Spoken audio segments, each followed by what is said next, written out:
Sa hanging tinangay, patungo sa'yo. Tibok ng puso ko ay di kailanman nagbago. Sa bawat ngiting dulot mo, sa pusong umibig, nabihag ng totoo.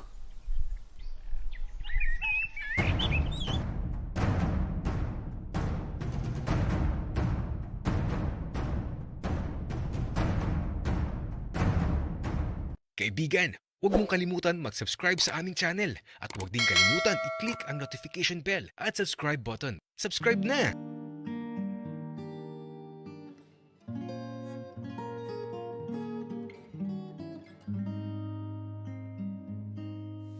Tumakas lang ako sa bahay. Naghahanap ng makakalaro. At ang unang nakita ko ay ang batang may dalang mga saging at kamote. Kaya naman, di ko na siya pinakawalan. Sumama na ako sa kanya. At masaya ako na makaranas ng mga kakaibang bagay na di ko pa nararanasan sa buhay ko. Ako kasi yung batang makulit. Gusto kong maranasan lahat. At kahit lagi akong pinapagalitan ni Papa at Mama, eh okay lang sa akin. Ang mahalaga, naging masaya ako. Kaya nga sa pagkakataong ito, sobrang masayang-masaya talaga ako. Para akong ibon na pinakawalan sa hawla, na malayang-malaya sa paglalakbay. At kahit ngayon ko lang nakilala si Apollo, parang tila ba matagal na kaming magkakilala. Nagkasundo kami kaagad at eto, masayang-masaya kami. Kahit saglit pa lang kaming magkakilala. Kaya nga, nung matapos kaming maligo dito sa gilid ng balon, nagtungo na kami sa loob ng bahay nila na ang sahig ay lupa. Tapos ang upuan ay tila ba pinagdugtong-dugtong ng mga kahoy. At ang dingding ng bahay nila ay yari sa kawayan. Maliit lang ang bahay nila, Apollo. Pero kahit maliit, halatang masaya dito. Kaysa dun sa bahay namin. Sobrang laki, pero sobrang lungkot. Parang laging walang tao. Oh, kain na kayo. Naglaga ako ng kamote. Salamat po, Manong. Tatay, may asukal tayo? Wika ni Apollo. Di ko alam kung bakit humihingi siya ng asukal. Pero eto, binigyan siya ng asukal ng tatay niya na galing sa isang garapon. At tila ba, huling kutsara na ng asukal yun. At habang pinapanood ko si Apollo, nakita ko na isinawsaw niya sa asukal yung kamote, kaya eto, nakisawsaw din ako. Kaya lang, wala na silang asukal. Naisip ko tuloy na pagbalik ko dito, magdadala ako ng madaming asukal. Kaya, eto, masaya lang kaming kumakain ng kamote.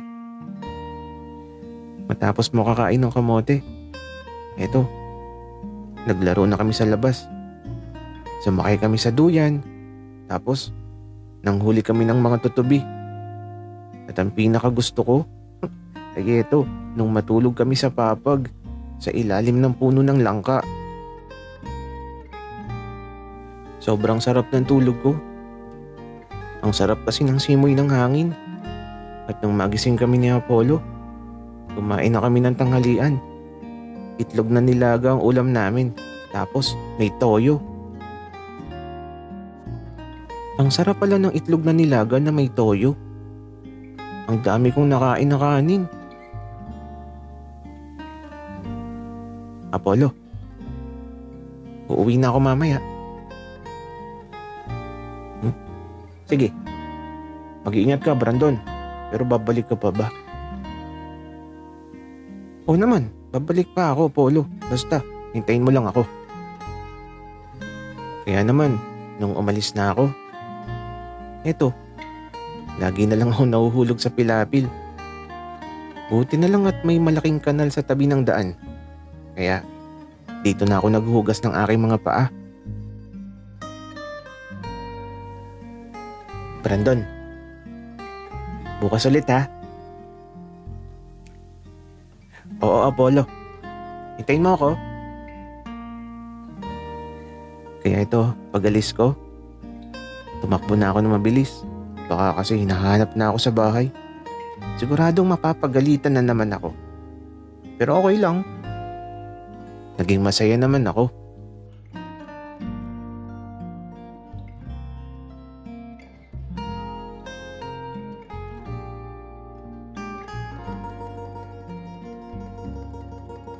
Kakaalis pa lang ni Brandon.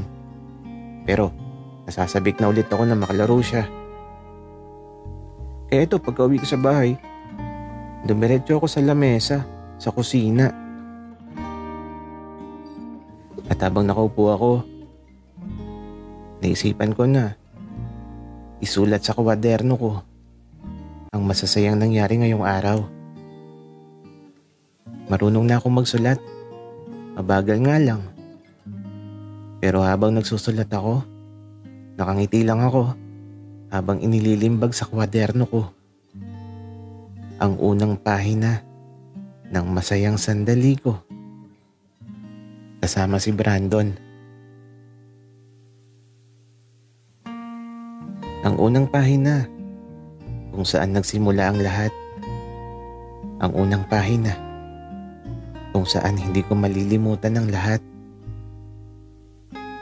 At sa napakatahimik na gabi, isang mahimbing at payapang tulog ang naranasan ko. Ang sarap talaga ng tulog ko. Nagising na lang talaga ako kasi naman parang may sumisigaw na tinatawag ang pangalan ko. Kaya eto, pagbangon ko, dumiretso ako sa labas. Nakita ko kaagad si Brandon. Putikan na naman siya. At may dala siyang bag. Grabe, ang aga naman niya. Napakaaga mo, Brandon. Magugas ka muna sa balon. Para ka na namang kalabaw. Ang dami mong putik. Napakadulas kasi sa pilapil, Apollo. At saka, ipasalubong ako sa'yo. Talaga ba? Pagkain ba yan? Secret. Basta, nasa loob ng bag ko. Kaya ito, matapos makapaghugas ng mga putik si Brandon, naupo kami dito sa papag sa ilalim ng puno ng langka. At ito, binuksan na niya yung bag niya. Alo, bakit may dala kang asukal, Brandon? At saka ano yan? Apollo, para sa'yo yan. Mahilig ka sa asukal, di ba? At may dala din akong toyo, kape, gatas, at madaming lollipop. Napangiti na lang talaga ako dahil sa pasalubong ni Brandon. Kaya ito, kahit kakagising pa lang namin nako, kumakain na kami kaagad ng lollipop. Wala na sa bahay si tatay at nanay. Maagang pumunta sa bukid si tatay. Si nanay naman, nasa palengke. Doon siya nagtitinda ng saging at kamote. Mahirap lang talaga ang buhay namin. Kaya nga paglaki ko, magsisikap ako para hindi na magtinda si nanay ng kamote at saging sa palengke. At si tatay naman, ibibili ko siya ng kabayo para hindi na siya mahirapan paglalakad papunta sa bukid. Apollo, dito ako kakain ng tanghalian. Gusto ko ulit ng itlog na nilaga. Sige, Brandon. Kukuha na lang ako ng itlog doon sa pugad ng bibi namin. Kukuha naman yung bibi. Pero okay lang. Madami naman yung itlog niya eh. Basta ang mahalaga, buong araw na naman kaming magiging masaya.